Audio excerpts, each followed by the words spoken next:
The periodic table looks designed. It wasn't. The whole thing is built from one rule. Electrons fill the lowest available shell. That's it. So watch what happens.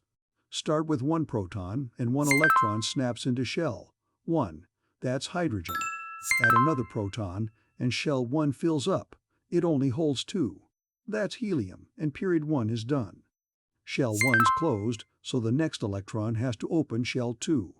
That's lithium. And then we just keep going.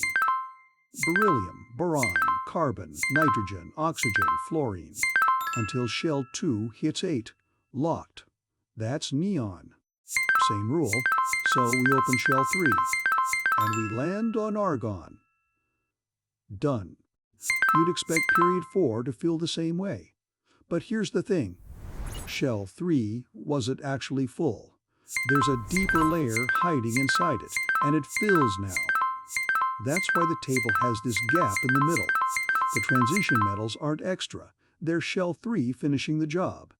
Period 5 feels the same way, but by period 6, another sublayer opens, even deeper. Those are the f-orbitals, which is why that whole row drops to the bottom.